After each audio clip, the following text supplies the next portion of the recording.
gun strikes on terrorist training camps in Afghanistan. It was just weeks after the terrorist attack on our nation that killed 2,977 innocent souls, that turned Lower Manhattan into a disaster area, destroyed parts of the Pentagon, and made hallowed ground of a field in Shanksville, Pennsylvania, and sparked an American promise that we would never forget. We went to Afghanistan in 2001 to root out al-Qaeda, to prevent future terrorist attacks against the United States planned from Afghanistan. Our objective was clear. The cause was just. Our NATO allies and partners rallied beside us. And I supported that military action along with overwhelming majority of the members of Congress.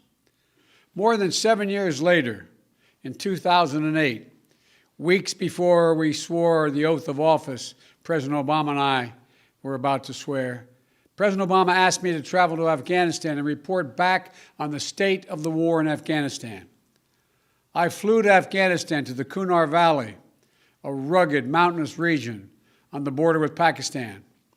What I saw on that trip reinforced my conviction that only the Afghans have the right and responsibility to lead their country, and that more and endless American military force could not create or sustain a durable Afghan government. I believed that our presence in Afghanistan should be focused on the reason we went in the first place, to ensure Afghanistan would not be used as a base from which to attack our homeland again. We did that. We accomplished that objective. I said, among with others, we'd follow Osama bin Laden to the gates of hell if need be. That's exactly what we did, and we got him. It took us close to 10 years to put President Obama's commitment into form, and that's exactly what happened. Osama bin Laden was gone. That was 10 years ago. Think about that.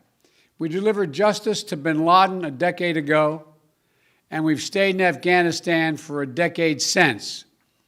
Since then, our reasons for remaining in Afghanistan have become increasingly unclear, even as the terrorist threat that we went to fight evolved. Over the past 20 years, the threat has become more dispersed, metastasizing around the globe. Al-Shabaab in Somalia, al-Qaeda in the Arabian Peninsula, al-Nusra in Syria, ISIS attempting to create a caliphate in Syria and Iraq and establishing affiliates in multiple countries in Africa and Asia. With the terror threat now in many places, keeping thousands of troops grounded and concentrated in just one country at a cost of billions each year makes little sense to me and to our leaders.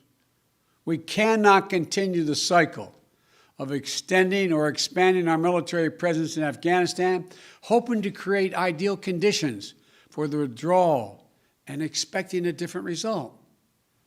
I'm now the 4th United States president to preside over American troop presence in Afghanistan. 2 Republicans, 2 Democrats.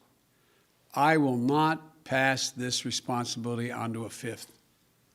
After consulting closely with our allies and partners, with our military leaders and intelligence personnel, with our diplomats and our development experts, with the Congress and the Vice President, as well as with Mr. Ghani and many others around the world, I've concluded that it's time to end America's longest war. It's time for American troops to come home. When I came to office, I inherited a diplomatic agreement duly negotiated between the government of the United States and the Taliban that all U.S. forces would be out of Afghanistan by May 1, 2021, just 3 months after my inauguration.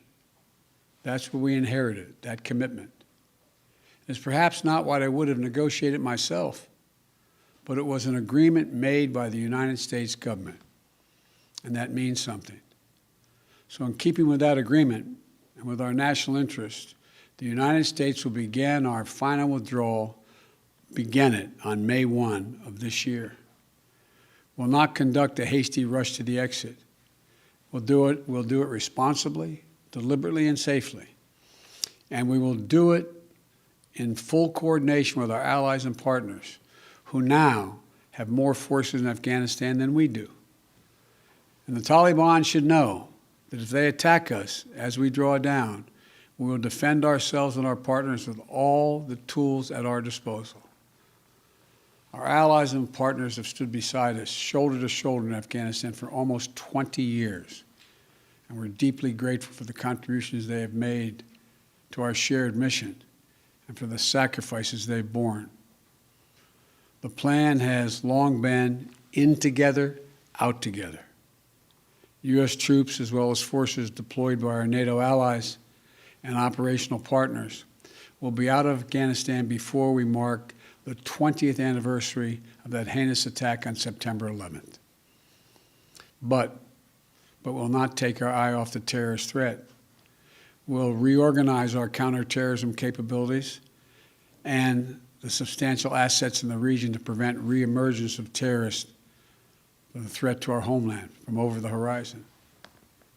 We'll hold the Taliban accountable for its commitment not to allow any terrorist to threaten the United States or its allies from Afghan soil. The Afghan government has made that commitment to us as well, and will focus our full attention on the threat we face today. In my direction, my team is refining our national strategy to monitor and disrupt significant terrorist threats, not only in Afghanistan, but anywhere they may arise, and they're in Africa, Europe, the Middle East, and elsewhere.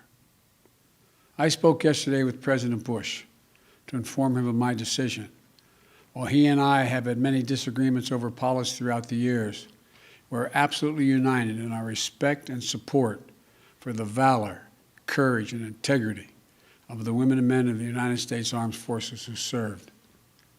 I'm immensely grateful for the bravery and backbone that they have shown through nearly 2 decades of combat deployments.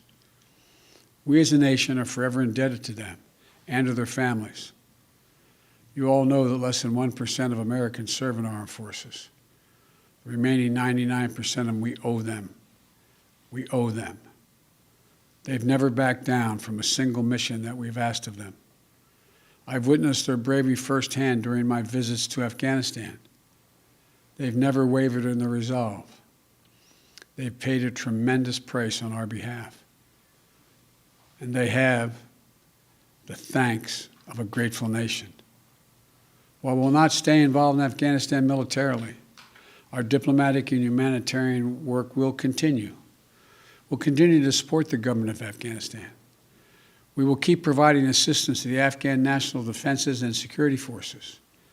And along with our partners, we have trained and equipped a standing force of over 300,000 Afghan personnel today and hundreds of thousands over the past 2 decades. And they'll continue to fight valiantly on behalf of the Afghans at great cost. They'll support peace talks, as we will support peace talks between the government of Afghanistan and the Taliban facilitated by the United Nations. And will continue to support the rights of Afghan women and girls by maintaining significant humanitarian and development assistance. And we'll ask other countries in the region to do more to support Afghanistan, especially Pakistan, as well as Russia, China, India, and Turkey. They all have a significant stake in the stable future for Afghanistan. And over the next few months, we'll also determine what a continued U.S. diplomatic presence in Afghanistan will look like, including how we'll ensure the security of our diplomats. Now look, I know there are many who will loudly insist that diplomacy cannot succeed without a robust U.S. military presence to stand as leverage. We gave that argument a decade. It's never proved effective. Not when we had 98,000 troops in Afghanistan, and not when we were down to a few thousand. Our diplomacy does not hinge on having boots in harm's way, U.S. boots on the ground. We have to change that thinking. American troops shouldn't be used as a bargaining chip between warring parties and other countries. You know, that's nothing more than a recipe for keeping American troops in Afghanistan indefinitely. I also know there are many who will argue that we should stay stay fighting in Afghanistan because withdrawal would damage America's credibility and weaken America's influence in the world. I believe the exact opposite is true. We went to Afghanistan because of a horrific attack that happened 20 years ago. That cannot explain why we should remain there in 2021. Rather than return to war with the Taliban, we have to focus on the challenges that are in front of us. We have to track and disrupt terrorist networks and operations that spread far beyond Afghanistan since 9/11. We have to shore up American competitiveness to meet the stiff competition we're facing from an increasingly assertive China. We have to strengthen our alliances and work with like-minded partners to ensure that the rules of international norms that govern cyber threats and emerging technologies that will shape our future are grounded in our democratic values, not those of the autocrats. We have to defeat this pandemic and strengthen the global health system to prepare for the next one, because there will be another pandemic. You know, we'll be much more formidable to our adversaries and competitors over the long term if we fight the battles for the next 20 years, not the last 20. And finally, the main argument for staying longer is what each of my three predecessors have grappled with. No one wants to say that we should be in Afghanistan forever, but they insist now is not the right moment to leave. In 2014, NATO issued a declaration affirming that Afghan security forces would from that point on have full responsibility for this country's security by the end of that year. That was 7 years ago. So when will it be the right moment to leave? 1 more year? 2 more years? 10 more years? 10, 20, $30 billion more than the trillion we've already spent? Not now. That's how we got here. And in this moment, there's a significant downside risk to staying beyond May 1st without a clear timetable for departure. If we instead pursue the approach where America's U.S. exit is tied to conditions on the ground, we have to have clear answers to the following questions. Just what conditions be required to allow us to depart? By what means and how long would it take to achieve them, if they could be achieved at all? And at what additional cost in lives and treasure? I've not heard any good answers to these questions. And if you can't answer them, in my view, we should not stay. The fact is that later today, I'm going to visit Arlington National Cemetery, Section 60. In that sacred memorial to American sacrifice, Section 60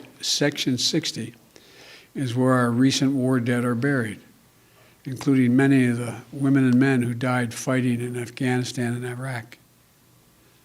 There's no comforting distance in history in Section 60. The grief is raw. It's a visceral reminder of the living cost of war. For the past 12 years, ever since I became vice president, I've carried with me a card that reminds me of the exact number of American troops killed in Iraq and Afghanistan. That exact number, not an approximation or rounded off number, because every one of those dead are sacred human beings who left behind entire families. An exact accounting of every single solitary one needs to be had. As of the day, today, there are 2,488 U.S. troops and personnel who've died in Operation Enduring Freedom and Operation Freedom's Sentinel, our Afghanistan conflicts. 20,722 have been wounded. I'm the first president in 40 years who knows what it means to have a child serving in a war zone. And throughout this process, my North Star has been remembering what it was like when my late son Bo was deployed to Iraq. How proud he was to serve his country, how insistent he was to deploy with his unit, and the impact it had on him and all of us at home. We already have service members doing their duty in Afghanistan today whose parents served in the same war. We have service members who were not yet born when our nation was attacked on 9/11.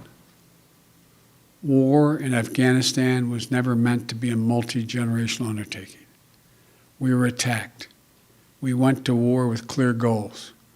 We achieved those objectives. Bin Laden is dead, and al-Qaeda is degraded in Iraq, in Afghanistan. And it's time to end the forever war. Thank you all for listening. May God protect our troops. May God bless all those families who lost someone in this endeavor.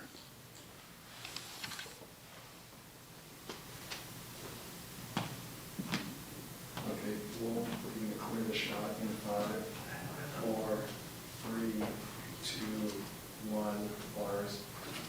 Okay, we are